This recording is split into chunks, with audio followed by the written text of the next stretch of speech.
Muy buenas gente, Adriano Martín saludándolos con un nuevo video para el canal. ¿Cómo están? Espero que estén bien. En un video anterior estuvimos hablando de una historia alternativa bastante distinta a lo que normalmente vemos en Bocchi the Rock. Scummy Batman Bocchi, una versión más cruda y directa que nos mostró a los personajes desde un ángulo mucho menos cómodo y que dio bastante para analizar y reflexionar. Hoy seguimos con este recorrido por historias alternativas del fandom, pero ahora con una obra que cambia completamente el ritmo y el tono. En este video vamos a hablar de otra historia alternativa, un doujinshi que deja de lado la comedia y los excesos para centrarse en algo mucho más silencioso y reflexivo. Aquí no todo se explica con palabras, muchas cosas se sienten más de lo que dicen y la historia avanza de una manera más pausada, casi pesada por momentos.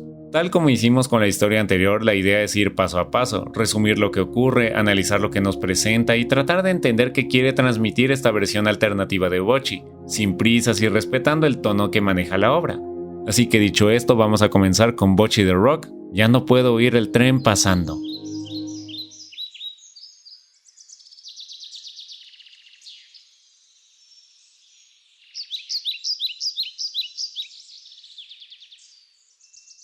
Antes de relatar esta historia vale la pena aclarar algo importante. Lo que vamos a ver aquí no es una reinterpretación extrema ni una versión provocadora por el simple hecho de serlo. Ya no puedo oír el tren pasando apuesta por algo mucho más sutil, y por eso mismo, más cercano de lo que crees. Esta historia alternativa se mueve en un terreno más calmado, pero también más depresivo. No hay una prisa por explicar las cosas ni por llevarnos de la mano. El tono es introspectivo, casi contemplativo y muchas veces te obliga a leer entre líneas. Aquí, el silencio tiene tanto peso como los diálogos y los momentos cotidianos cargan una emoción que no siempre se expresa directamente. No estamos frente a una narrativa que busca impactar desde el inicio, sino frente a una que va construyendo una atmósfera. Todo se siente más apagado, más distante, como si el mundo siguiera funcionando con normalidad mientras algo interno se va desajustando poco a poco. Es una historia que habla más de estados emocionales que de eventos concretos. Aquí, la música, los espacios y las relaciones no se presentan como motores de cambio inmediato, sino como parte de una rutina que se repite. Y en esa repetición es donde empieza a notarse el desgaste. No hay grandes explicaciones ni momentos diseñados para tranquilizar al lector. Hay observación, hay pausa y hay una sensación constante de incomodidad que se va acumulando. Este doujinshi no pretende responder preguntas ni ofrecer una conclusión clara desde el principio. Su intención es otra, mostrar un proceso, una experiencia emocional y dejar que sea el lector quien conecte con lo que está viendo. Es una historia que se siente más cercana a la vida real que a la estructura típica de un anime. Así que con este tono en mente, lo mejor es acercarse a esta obra sin expectativas de comedia ni de alivio inmediato. Aquí, lo importante no es lo que ocurre de golpe, sino lo que se va perdiendo poco a poco. Y ahora sí, con ese contexto claro, podemos empezar a recorrer esta historia desde el principio. Esta historia comienza con Bocchi en las vías del tren. En su mente manifiesta que lo único que puede sentir son las vibraciones del tren pasando tras mucho tiempo de no salir al mundo real, que todo ese ruido ya no lo puede escuchar, y que haciendo esto, todo acabará. Bocchi se abalanza a las vías del tren completamente triste mientras se despide de todo y...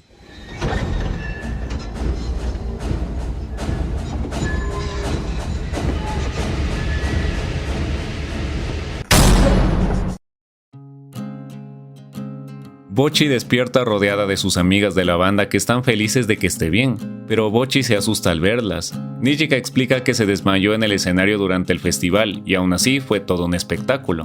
Kita estaba muy preocupada por ella y después de confirmar que Bocchi está bien, las chicas deciden regresar a casa cuando Bocchi comienza a tocarse los oídos completamente agitada y le pregunta a Dios por qué le hace esto, que justo cuando estaba a punto de partir de esta vida la regresan a esa época.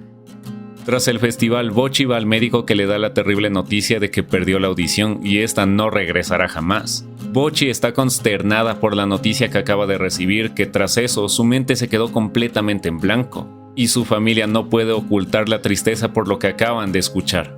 Aún así, sus padres la animan a seguir haciendo música, que tiene que haber alguna manera de arreglarlo. Bocchi, completamente derrotada, dice que no puede arrastrar al resto por su condición, dado que esto hará imposible que los sueños de sus amigas, esos que han perseguido con vehemencia, ya no puedan cumplirse por su culpa, mientras llora frustrada y desconsolada. Al día siguiente, Bocchi sabe que no puede arrebatarle su sueño a las demás, y pide que consigan otro miembro para Kesokuban, porque ella dejará la banda. Su práctica es interrumpida por Nijika, Kito y Ryo. Bocchi se asusta por pensar que la arrestarán por hacer un salto temporal. Nijika menciona que Bocchi ha estado muy extraña desde el festival, aunque para el resto es su forma de ser y no hay de qué preocuparse. Nijika sabe que por el impacto del festival su público será más grande en su próximo concierto, y así como van, su sueño se cumplirá muy pronto, algo que golpea a Bocchi en el alma por ser quien arruinó la línea temporal original. Al final Bocchi no pudo contarles cómo regresó a este mundo, porque de entrada es muy improbable que le crean semejante cosa. En su mente Bocchi no sabe cuánto tiempo ha pasado desde que escuchó las voces de sus padres por última vez, hace cuánto no toca la guitarra y que debería practicar en caso de haberlo olvidado. Y más importante aún, tenía miedo de despertar del sueño sobre su mejor momento en toda su vida. Escapar de la realidad en este sueño siendo que fue ella la que se dio por vencida y tal vez todo esto sea obra de un castigo de Dios. Bocchi va con la banda y todas están sorprendidas por su motivación y de lo realmente buena que se ha vuelto, ya que ha estado practicando por mucho tiempo, porque al final ella es feliz de tocar con todas ellas. Aunque está motivada, Nijika nota que sus habilidades para comunicarse han empeorado. A Ryo le hace gracia y no le da mucha importancia, así que le dará a Bocchi un trabajo muy importante que a Nijika no le trae buena espina. Ese trabajo tan importante será que Bocchi escriba una canción para su próxima presentación, algo que pone a Bocchi muy nerviosa. Ryo la tranquiliza, que aunque tenga que ser una canción muy importante para la banda, le asegura que todo saldrá bien, porque ella la apoyará. Pero Nijika y Kita saben que su intención es tener menos trabajo. Ryo explica que últimamente se le ha complicado escribir canciones porque estas suenan muy parecidas, pero para una banda abandonar su originalidad es como estar muertos al mismo tiempo, para decirle a Bocchi que ella es la que origina el cambio en la banda, y por eso quiere una canción hecha por Bocchi. Kita apoya la idea y le da ánimos, ya que después de lo asombrosa que se mostró en el festival, algún día quiere ser una guitarrista capaz de ayudar a Hitori. De vuelta en la mente de Bocchi, ella finalmente se da cuenta de que solo estuvo concentrada en su propio dolor y sufrimiento, sin considerar los sentimientos de las demás, aun cuando ellas eran quienes le daban palabras tan cálidas. Ella ama mucho a Kesokuban y no se dará por vencida. Bocchi expresará sus sentimientos en una canción muy suya, incluso si eso significa ya no recuperar lo que perdió. Ok, ya saben qué significa esta pausa, así que continuemos. Lo primero que deja claro esta historia es que no está interesada en el impacto inmediato, sino en el peso emocional que se va acumulando desde el inicio. La escena del tren no funciona solo como un momento extremo, sino como una declaración de tono. No estamos frente a una Bocchi exagerada o caricaturesca, sino frente a alguien completamente desconectado del mundo. El hecho de que ya no pueda distinguir el sonido, que solo perciba vibraciones, habla de un aislamiento que no es reciente, sino prolongado. No es un impulso repentino, es el resultado de un desgaste silencioso. Cuando la historia da el giro y Bocchi despierta rodeada de la banda, el contraste es intencionalmente incómodo. La alegría de las demás no se siente como alivio, sino como algo que Bocchi no logra procesar. Para ella, volver no es una segunda oportunidad, es una interrupción. Su reacción no es gratitud, es confusión y angustia. El mundo al que regresa no coincide con el estado emocional en el que ya estaba ella. Y eso marca una distancia inmediata entre Bocchi y sus amigas, incluso cuando están físicamente juntas. Aquí la pérdida de la audición termina de consolidar ese quiebre interno. No se presenta como un golpe dramático exagerado, sino como una noticia seca, irreversible, que deja a Bocchi en blanco totalmente. Y ese vacío mental es clave porque no hay rabia inmediata ni negación explosiva, solo hay resignación. Bocchi no piensa primero en ella, piensa en el peso que cree que será para los demás. Aquí la historia empieza a girar alrededor de una idea muy fuerte, la culpa como forma de identidad. Bocchi no se ve como alguien herida, se ve como un obstáculo. Esa percepción explica su decisión de abandonar la banda. No nace del rechazo hacia Kesokuban, sino del amor distorsionado que siente por ellas. Cree que irse es la forma más justa de proteger sus sueños, incluso si eso la destruye a ella. Y lo más doloroso es que las demás no perciben la gravedad del cambio. Para ellas Bocchi sigue siendo rara, callada y torpe, como siempre. Esa normalización del comportamiento es devastadora porque muestra cómo el sufrimiento profundo puede pasar desapercibido cuando se confunde con la personalidad de alguien. El detalle del salto temporal y la línea temporal original añade una capa interesante al conflicto. Bocchi no solo se siente fuera de lugar emocionalmente, también se siente culpable a nivel existencial. Cree que su sola presencia está arruinando algo que debía ocurrir de otra forma. No es solo miedo al futuro, es miedo a existir mal, a estar donde no debería, y esa sensación refuerza su desconexión con la realidad, alimentando la idea de que todo esto podría ser un castigo o un sueño del que no merece despertar. Sin embargo, la historia no se queda únicamente en la derrota. Cuando Bocchi vuelve a tocar con la banda hay un cambio sutil pero importante. Su habilidad ha mejorado, su disciplina es evidente debido a que es una adulta de 25 años en su yo de preparatoria, pero su comunicación se deteriora. Esto refleja algo muy humano. Cuando alguien canaliza todo su dolor en una sola cosa, puede volverse competente, incluso brillante, pero al costo de aislarse emocionalmente. Bocchi toca mejor, pero se expresa peor, y nadie parece alarmarse del todo. La decisión de Ryo de encargarle la composición de una canción funciona como un punto de inflexión. No es solo una tarea musical, es una invitación indirecta a que Bocchi exista dentro del grupo de otra manera. La música deja de ser solo un refugio y se convierte en un espacio donde Bocchi puede decir lo que no logra verbalizar. Por primera vez en esta historia no se le pide que se adapte, sino que aporte algo propio. Y es ahí donde Bocchi tiene su momento más honesto consigo misma. Se da cuenta de que estuvo tan atrapada en su dolor que dejó de ver el cariño que siempre estuvo ahí. No porque el dolor desaparezca, sino porque entiende que rendirse también era una forma de ignorar a quienes la sostenían. Su decisión de escribir la canción no es una promesa de sanación, es una elección consciente de no desaparecer, de seguir adelante, incluso aceptando que hay cosas que ya no van a volver. Esta primera mitad no habla de superación, habla de resistencia, no de esperanza brillante, sino de una voluntad frágil que decide quedarse un día más. Y ese enfoque es lo que vuelve a esta historia tan honesta. Bocchi no se levanta porque todo mejore, se levanta porque a pesar de todo, todavía hay algo que quiere expresar. Hola, soy Nijika. Antes de seguir quería pedirte algo a ti que estás viendo esto. Si eres nuevo en el canal y estás viendo este video, o quizá alguno de los que ya subió, y todavía no estás suscrito, no pasa nada, puedes seguir disfrutando el contenido tranquilamente. Aunque si decides suscribirte, le ayudarías un montón a seguir creciendo y poder traer más videos como este. Muchas gracias. Bocchi se reúne tiempo después con la banda para mostrarle su canción. A Ryo le parece muy buena y halaga a Bocchi, que para el resto les parece raro porque ella no suele halagar a la gente. Ryo sigue leyendo la canción cuando empieza a notar algo y le pregunta a Bocchi si algo le pasó recientemente.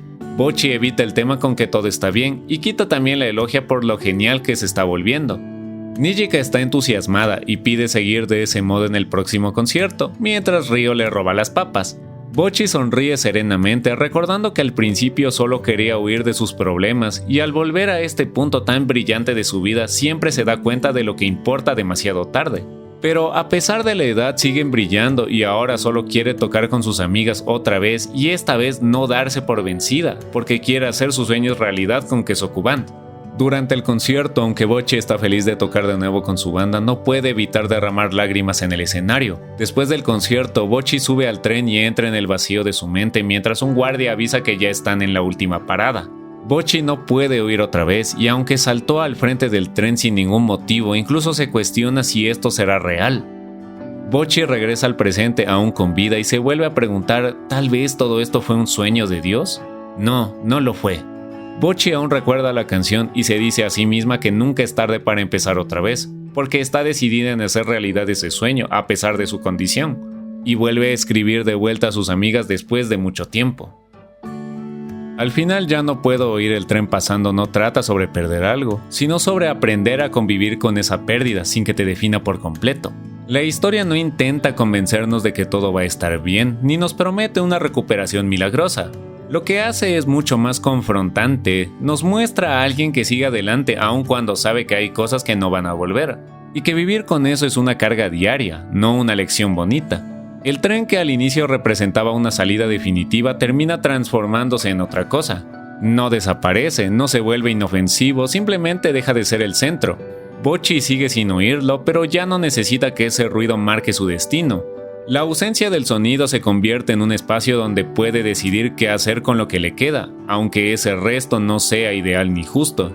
Esta historia también habla de algo muy real, de cómo a veces seguimos adelante no porque estemos listos, sino porque hay vínculos que todavía nos sostienen, incluso cuando no sabemos cómo explicarlo. Kesoku-band no es presentada como una solución ni como una salvación absoluta, sino como un punto de anclaje. No le quitan el dolor a Bocchi, pero le recuerdan que todavía existe un lugar donde puede expresarse, aunque sea de forma imperfecta. No hay un mensaje triunfal aquí, no hay una victoria clara ni un cierre completamente tranquilizador. Lo que hay es una decisión silenciosa, la de no desaparecer, la de seguir escribiendo, la de volver a comunicarse, aunque cueste, aunque duela y aunque el mundo ya no se escuche igual que antes. Y esa decisión pequeña y frágil es lo más honesto que puede ofrecer esta historia. Bocchi the Rock Ya no puedo oír el tren pasando no intenta golpearte con giros ni con momentos espectaculares. Lo que hace es quedarse contigo en silencio, acompañar un proceso interno que muchos han vivido, pero que casi nunca se dice en voz alta. La historia nos recuerda que seguir viviendo no siempre se siente como esperanza ni como un nuevo comienzo. A veces se siente pesado, rutinario, incluso vacío. A veces no avanzas porque estés listo, sino porque todavía hay algo o alguien que te mantiene aquí. Y aún así, en esa decisión tan pequeña y tan frágil de quedarse, hay una fuerza enorme. No la fuerza de vencerlo todo, sino la de no desaparecer, de seguir intentando comunicarse, de seguir creando, de seguir existiendo, aunque el mundo ya no se escuche igual. Y hasta aquí llega esta historia de Bocchi the Rock, Ya no puedo oír el tren pasando. No es una obra fácil de digerir, pero sí una que se queda contigo después de terminarla. No porque te golpee con dramatismo exagerado, sino porque te obliga a mirar de frente emociones que muchas veces preferimos ignorar. Es una historia silenciosa, pausada y justamente por eso tan honesta. Ahora quiero saber qué piensan ustedes. ¿Cómo les hizo sentir esta versión de Bocchi? ¿Conectaron con este tono más introspectivo y melancólico? Se los leo en los comentarios porque estas historias se enriquecen mucho cuando se hablan, cuando se comparten puntos de vista y experiencias distintas. Y si conoces alguna otra historia alternativa, doujinshi o versión distinta de algún anime que creas que vale la pena analizar con este mismo cuidado y calma, puedes dejarlo en los comentarios. Me gusta mucho leerlos y tomar ideas de ahí para los próximos videos. Pero antes de despedirme te invito a seguir acompañándome también en TikTok, donde comparto fragmentos, reflexiones y pensamientos que salen de estos videos, siempre con el mismo cariño y cuidado con el que hago este contenido. Y bueno gente, los espero en el siguiente video de Bocchi the Rock, con esta historia aún resonando en la cabeza, recordándonos que incluso cuando algo se pierde para siempre, todavía queda una forma de seguir aquí.